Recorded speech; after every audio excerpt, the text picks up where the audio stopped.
fun one for us today as we get to be joined by our own Brendan Mortensen to break some more Orioles stuff down for us here. So we have to go back and look at the fact that we know the Orioles rotation is struggling right now, and we even said this last night. Someone who we didn't have penned in as leading the rotation at this point was Tomoyuki Sugano, and he's done just that. Yeah, I mean, this is his first big league season, and he has been the most consistent, healthy Oriole in the starting rotation right now. But this game starts yesterday, and you're thinking, oh no, it's 116 off the bat from James Wood for a solo homer, and then he leaves a curveball middle, and Josh Bell pulls it for a 2-run homer. So in the blink of an eye, it's 3-0, and that's exactly what we saw on Sunday and on Tuesday, and you couldn't have a repeat performance for this team.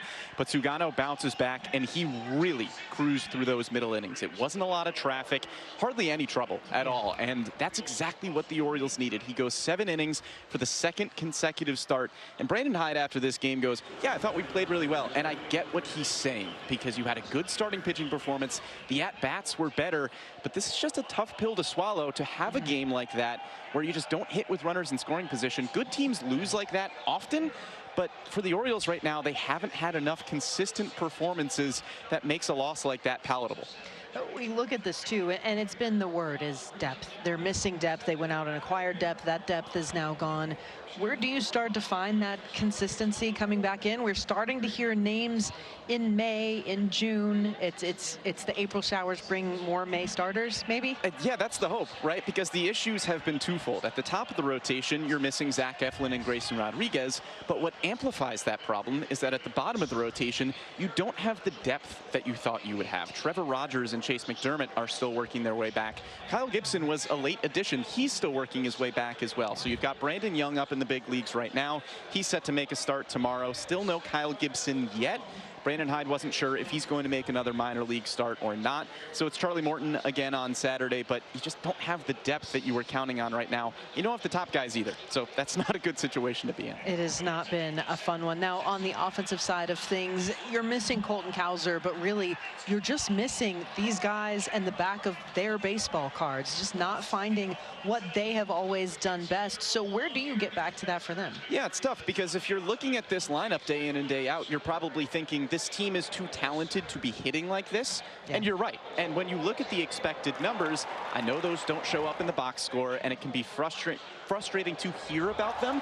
But guys like Adley Rutschman, Jordan Westberg, Gunnar Henderson, who is mashing the baseball, Ryan Mountcastle, their expected numbers are all a lot better than their actual numbers right now. So it would lead you to believe that over a larger sample size, they'll get closer to those expected numbers. The batting average will be higher. The slugging percentage will be better.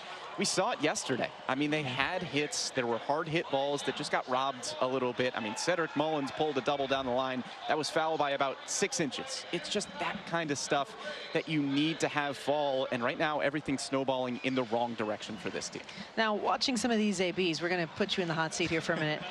Who are the guys that you kind of have pinned? These are going to be the first ones who start emerging back to themselves, because I don't think, as much as we'd love to tell Orioles fans that it's going to be the full 8 that they've been waiting for all at one time. It's almost like a trickle-down effect. Yeah, I think it's the faces of the franchise, right? Gunnar Henderson and Adley Rutschman. Gunnar Henderson has one of the best hard hit percentages in baseball right now. He's hitting the ball hard about 65% of the time. You wouldn't know it by looking at his numbers. Adley Rutschman, if you look at his StatCast page, it's really good. It is back to form from a couple of years ago, but the numbers just aren't showing up. So I think if those guys continue with the process, we'll start to see the numbers come around a little bit, and those two guys should be the catalyst for this lineup at the top. I could not agree more. Again, Brendan, thank you for joining us. You've got about 2 miles to hike back upstairs, so yeah.